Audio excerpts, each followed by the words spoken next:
wabarakatuh. Selamat pagi dan salam sejahtera bagi kita semua. Perkenalkan, nama saya Punidah Samosir MKes. Saat ini saya merupakan salah satu dosen di program studi D3 Sanitasi Poltekkes Kemenkes Tanjung Pinang. Pada kesempatan kali ini, saya akan menjelaskan salah satu mata kuliah yang saya ampu, yaitu mata kuliah sanitasi tempat-tempat umum.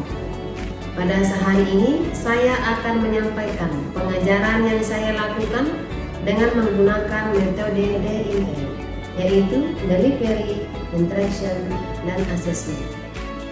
Delivery merupakan teknik penyampaian materi yang saya lakukan dengan memberikan materi dalam bentuk PowerPoint, kemudian buku referensi maupun bahan ajar, sehingga mahasiswa dapat memahami materi dengan baik.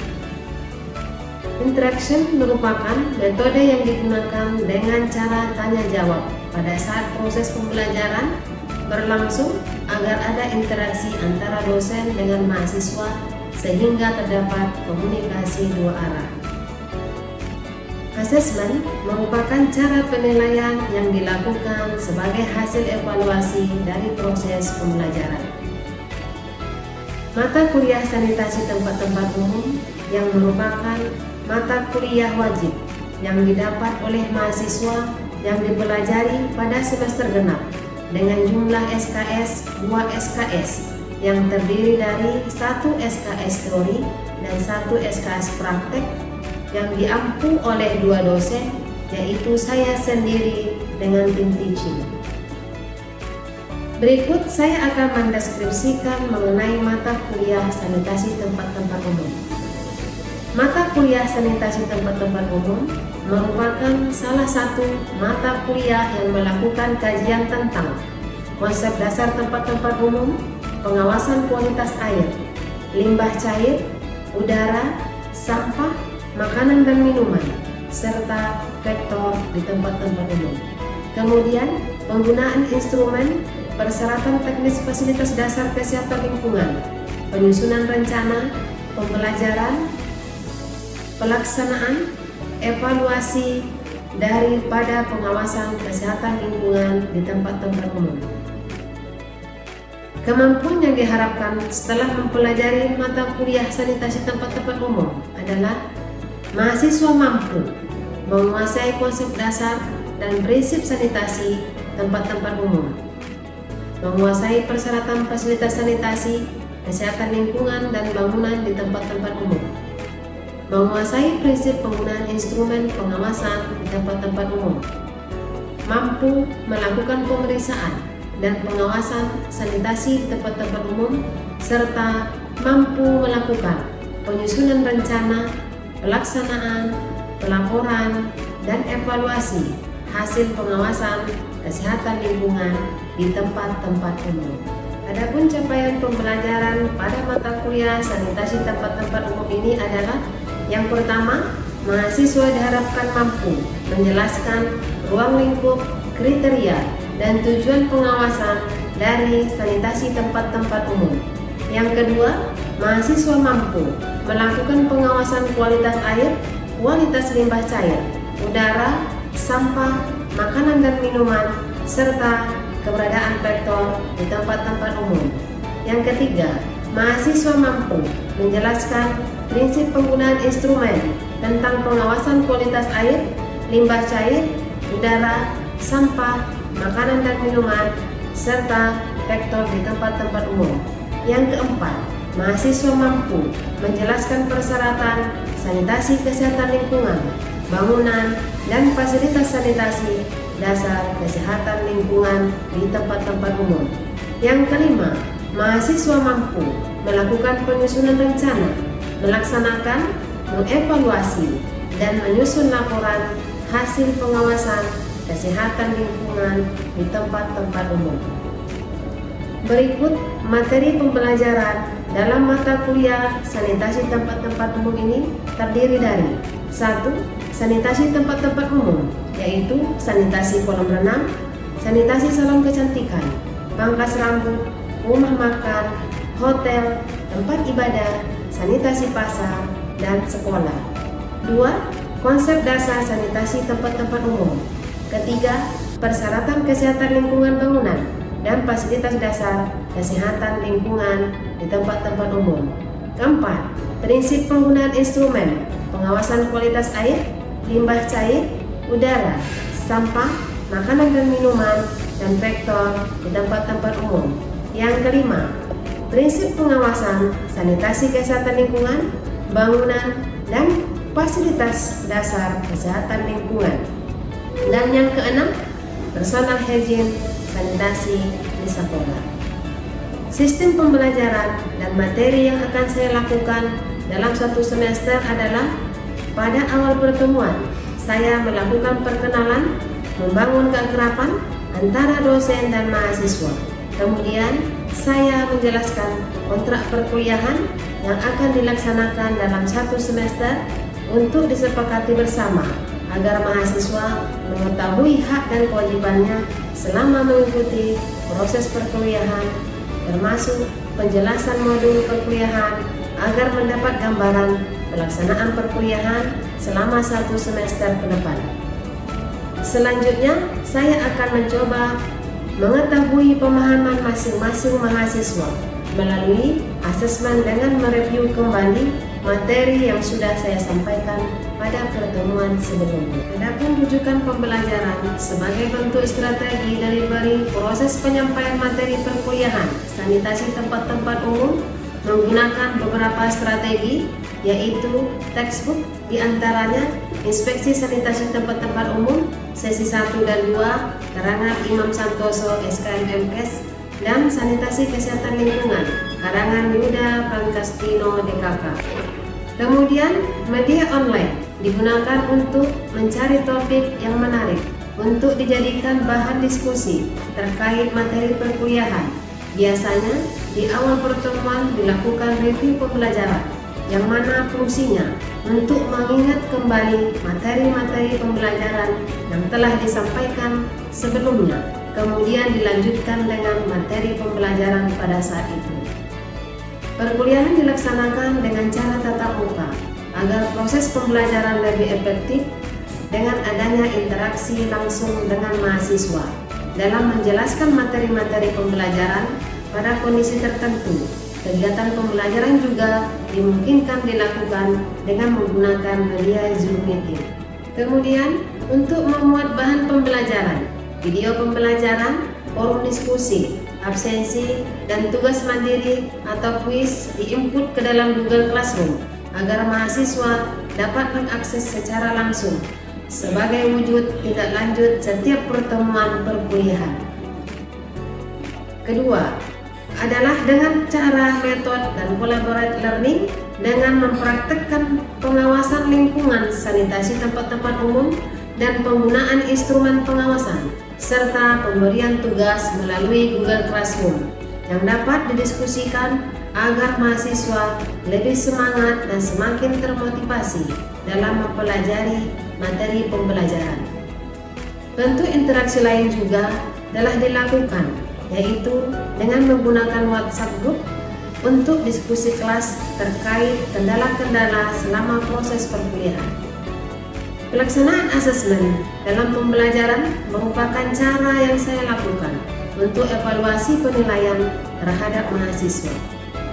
Di awal pertemuan, pada saat penyampaian kontrak perkuliahan, saya menjelaskan bobot penilaian dari mata kuliah tersebut, di mana sistem penilaian menggabungkan penilaian teori dan praktek, yaitu penilaian praktek lebih besar sebesar 35%, ujian tengah semester 25%, ujian akhir semester 25%, sedangkan nilai tugas 15%. Dan untuk jumlah kehadiran pada pertemuan perkuliahan minimal 75% dari total pertemuan. Demikianlah penjelasan yang dapat saya sampaikan terkait bahan pengajaran saya. Berikut saya akan menampilkan proses pengajaran mata kuliah sanitasi tempat-tempat umum dengan cara tatap muka. Selamat menyaksikan. Assalamualaikum warahmatullahi wabarakatuh. Waalaikumsalam warahmatullahi wabarakatuh. Selamat pagi, salam sejahtera bagi kita semua.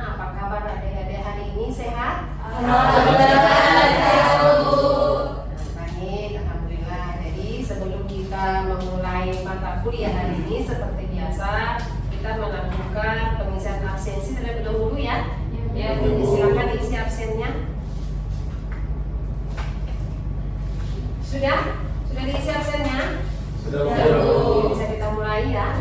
Nah, sebelum kita memulai materi, sebelumnya Ibu sudah ada mengirim materi di Google Classroom untuk materi hari ini. Ada yang sudah membaca? Sudah, Bu. Silakan dijelaskan.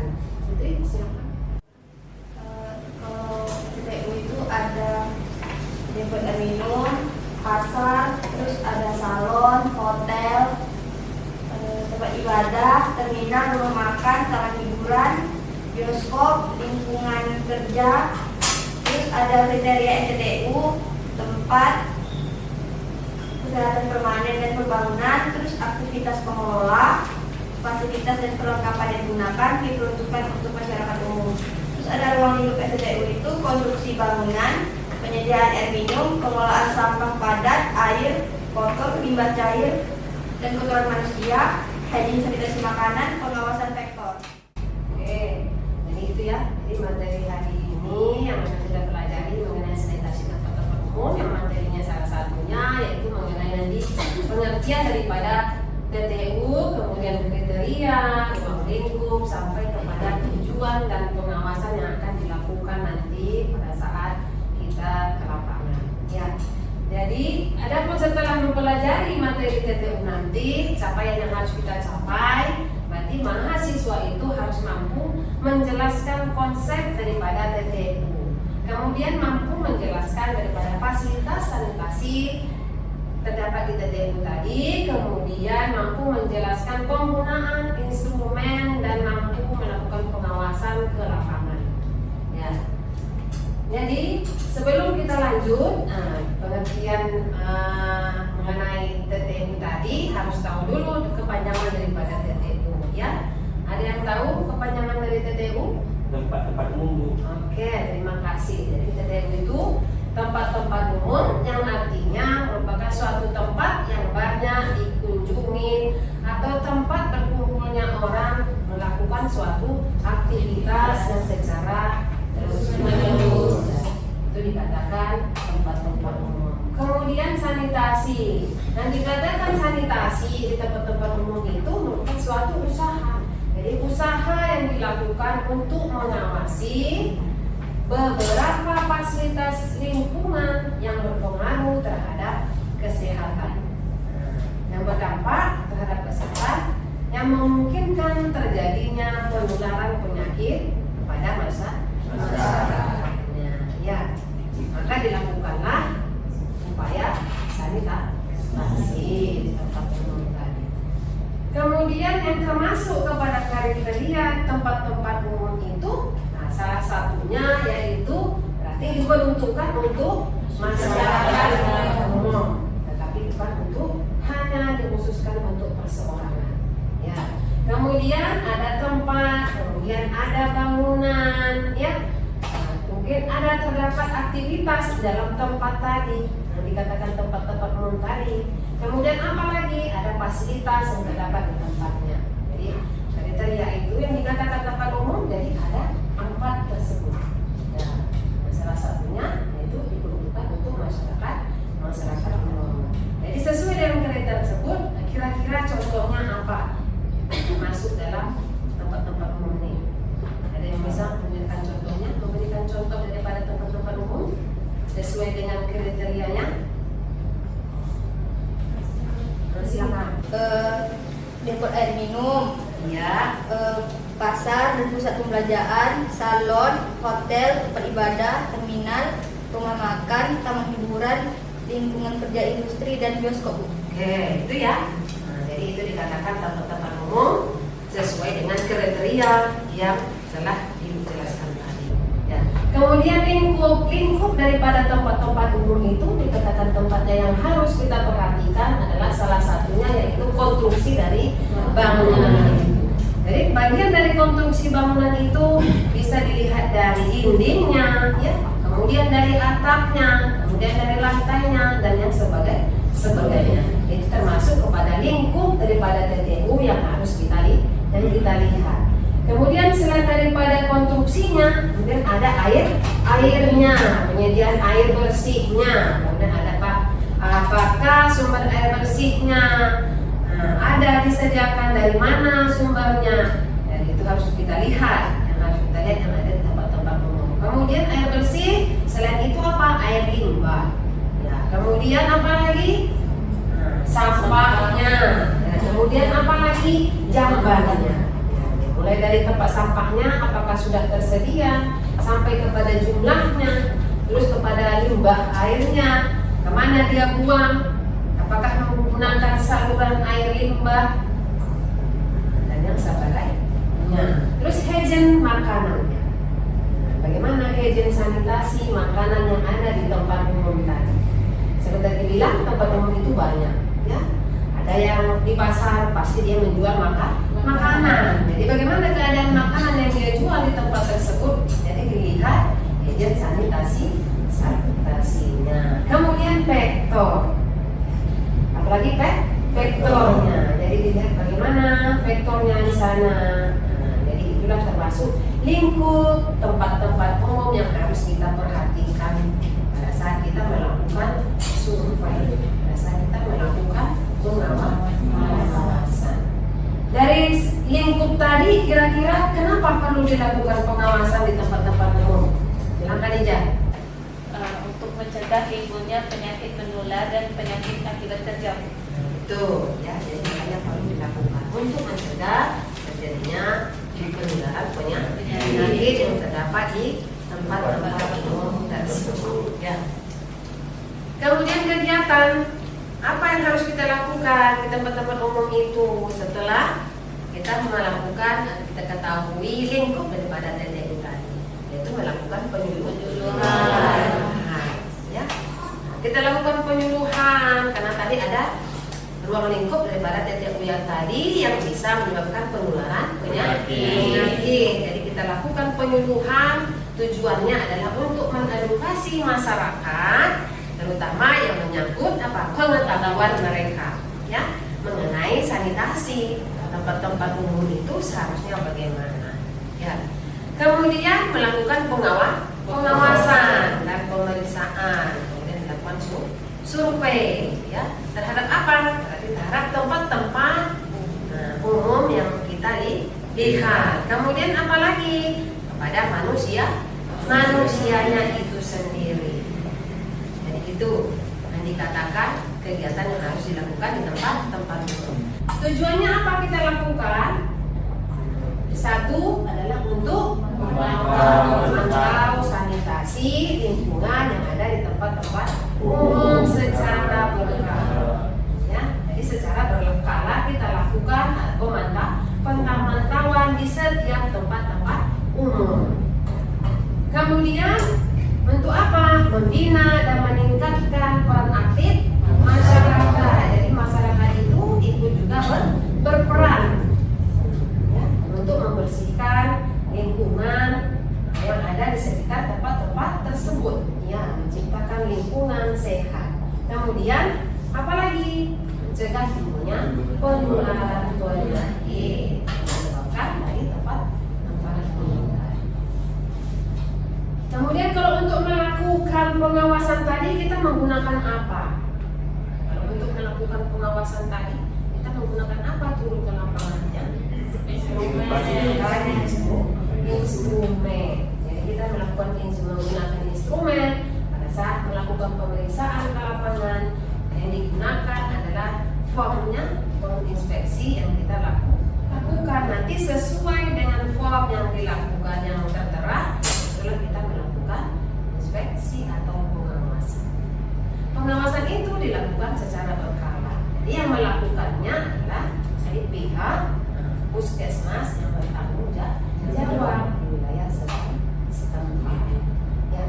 Oke? Sampai sini ada yang bertanya? Bu, itu Bu. Silakan. Apakah kita mengecek ke tempat umum itu, apakah instrumen yang digunakan di semua tempat itu sama, Bu? Oke, terima kasih. Jadi di setiap tempat-tempat umum itu pada saat kita melakukan observasi atau survei menggunakan instrumen atau form inspeksi yang berbeda-beda sesuai dengan tempatnya, ya. Jadi seperti itu, ya, tidak menggunakan form yang sama karena peraturan Kalau kita melakukan inspeksi kolam renang, ada peraturannya. Kalau kita melakukan inspeksi di pasar, ada peraturannya. Fasilitasnya juga nanti berbeda-beda yang terdapat di formnya tadi, di instrumen yang kita gunakan. Oke, ada lagi?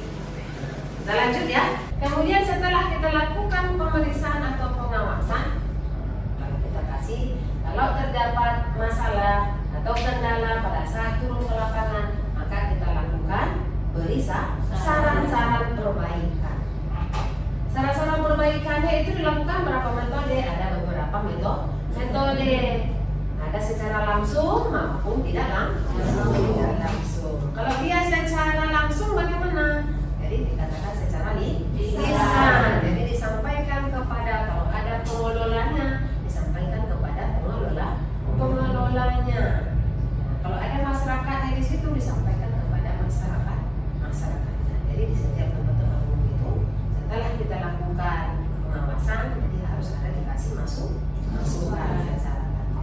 Selain dari tertulis, menggunakan apa lagi? Berarti secara tidak langsung. Berarti menggunakan surat. Kita tulis, kita sampaikan kepada pengelolanya atau kepada pengusaha atau pemiliknya. Apa? 4W1. Ya. Apa yang harus diperbaiki? Ya kan? Bagaimana memperbaikinya? Kenapa harus diperbaiki? Tulis. Dan untuk gunanya apa? Untuk perbaikan dan saran-saran ke depannya. Setelah kita lakukan saran, secara langsung maupun tidak langsung, harus ada tindak lanjutnya. Karena tadi pengawasan itu dilakukan secara guna untuk perbaikan yang kita lakukan pada saat ada masalah, pada saat kita melakukan survei dan pemantauan. Ya. Jadi itu harus kita lakukan kalau untuk pada saat kita melakukan pemantauan.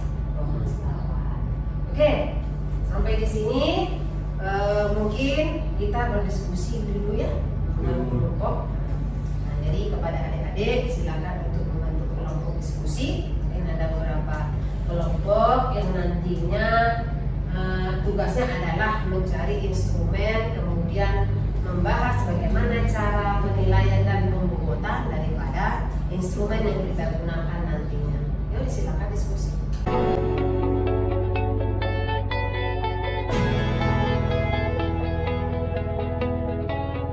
Sudah selesai? Oke, kalau sudah selesai, berarti kita akan mempresentasikan hasil diskusi tadi. Ayo silakan presentasikan hasil diskusinya. Silakan Suci.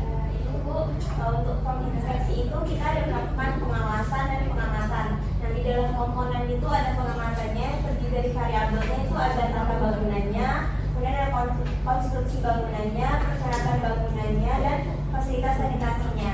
Nah, kemudian untuk pembobotannya itu untuk mengetahui skor itu nilai dikali dengan bobot. Lalu untuk mengetahui hasil akhir totalnya itu total seluruh skor dibagi dengan total bobot dikali 100%. Oke, terima kasih. Ada yang lain? Dari kelompok lain sudah mewakili? Sudah. Baik, demikian diskusi kita hari ini. Jadi sebelum kita akhiri pertemuan pada hari ini, jadi ada yang bisa untuk menyimpulkan materi hari ini? Jadi silakan Tania. Kesimpulan dari materi hari ini, SPBU itu adalah suatu tempat di mana banyak orang berkumpul dan melakukan aktivitas sehari-hari secara terus-menerus. Sedangkan menurut WHO, SPBU itu adalah usaha untuk mengawasi beberapa fasilitas lingkungan fisik yang berpengaruh kepada manusia, terutama pada hal-hal yang mempunyai efek kesehatan. Nah, selanjutnya kriteria SPBU itu diperuntukkan untuk masyarakat umum, ada tempat, ada kegiatan permanen dan banyak bangunan. Juga terdapat aktivitas pengelola, terdapat fasilitas dan perlengkapan yang digunakan. Kemudian jenis SPBU itu ada pasar, salon, hotel, bioskop, dan juga tempat ibadah. Selanjutnya, ruang lingkup SPBU itu adalah konstruksi bangunan dan penyediaan air minum, juga pengelolaan sampah padat, air kotor, limbah cair, dan kotoran manusia. Kemudian tujuan dari pengawasan atau pemeriksaan SPBU itu untuk memantau sanitasi tempat-tempat umum secara berkala dan mencegah timbulnya berbagai macam penyakit menular dan penyakit akibat kerja, Bu. Oke, terima kasih atas kesimpulannya. Jadi mungkin demikian materi hari ini. Ibu akhiri, dan minggu depan kita bertemu lagi. Lebih kurang ibu mohon maaf. Wabillahi taufiq wal hidayah. Wassalamualaikum warahmatullahi wabarakatuh. Waalaikumsalam warahmatullahi wabarakatuh. Terima kasih, Bu. Sama-sama. Demikian penjelasan pembelajaran saya pada mata kuliah sanitasi tempat-tempat umum. Semoga dapat menjadi gambaran mengenai proses pembelajaran yang saya lakukan sebagai dosen di Prodi Sanitasi Poltekkes Kemenkes Tanjung Pinang. Saya Fadilah Samosir MKes pamit undur diri dan saya akhiri dengan wabillahi taufiq wal hidayah. Wassalamualaikum warahmatullahi wabarakatuh.